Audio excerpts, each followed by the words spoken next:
Hey everyone, this is Lieutenant Megan Burmeister from the Rhode Island National Guard Public Affairs Office. You're listening to our podcast, The Wagon Set. Today we just have a quick episode about the LES, Leave and Earning Statement.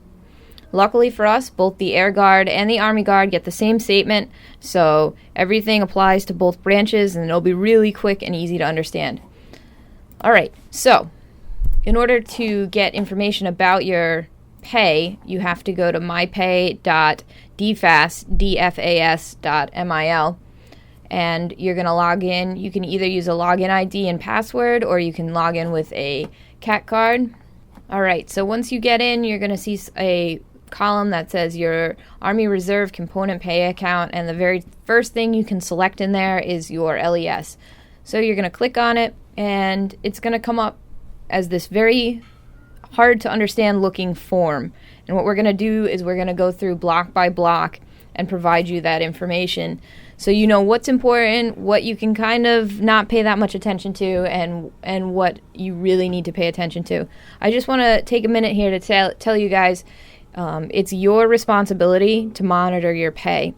And the reason why I say this is because I've actually had my pay been docked because I was overpaid at one point. I didn't notice it right away, so I actually lost a couple of drill pays while they were removing that money from my account to make up the difference. So this is something you want to keep a very good eye on. You want to check all the time because it can really come back to bite you if you get an overpayment and then they have to take that money back from you, especially if you count on your drill pay to help you with some of your reoccurring bills. All right, so let's get started. We're going to work our way from left to right and down the page. So the first column you're going to see is going to be your name, your social security number. On everyone I've seen so far, it's just the last four of your social. And then your grade, your pay date, how many years in service you have, your ETS, your branch. There's a small block that's labeled ADSN/DSSN, and that's going to be just a 4-digit number. You don't really need to pay attention to that. That's the dispersing/finance office. So that's going to be a number that tells you which office is paying you. All right, and the last one is the period covered, and that's when your check is scheduled to come and be deposited into your account.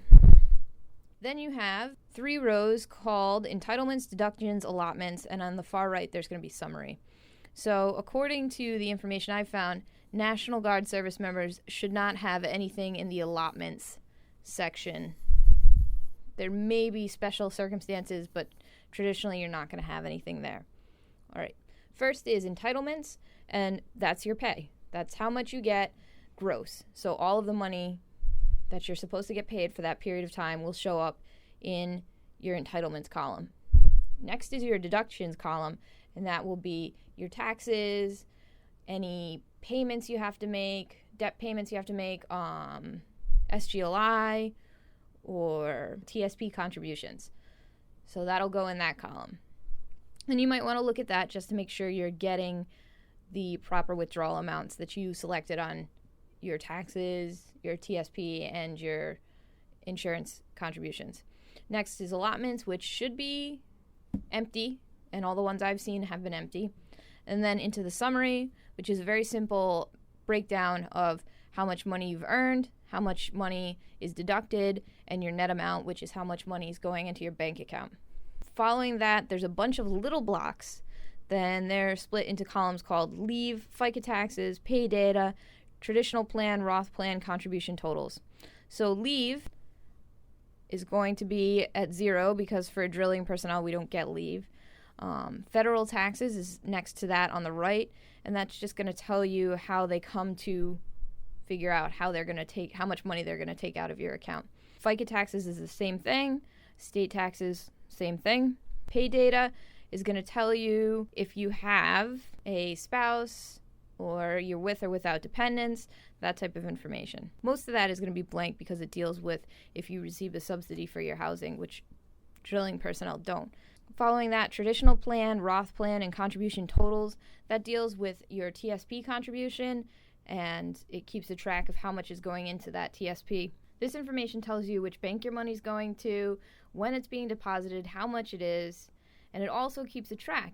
It tells you how many periods you're being paid for. If you're missing a period, you can usually see it right there in your total performance for the fiscal year. Unit training assembly is their standard way of tracking your time and your pay. And you'll also have a little block that says inactive duty training, and that is the breakdown of your pay periods. You can do an easy count, go 1, 2, 3, 4, yep, all my drill periods are there. This is the total amount I got paid.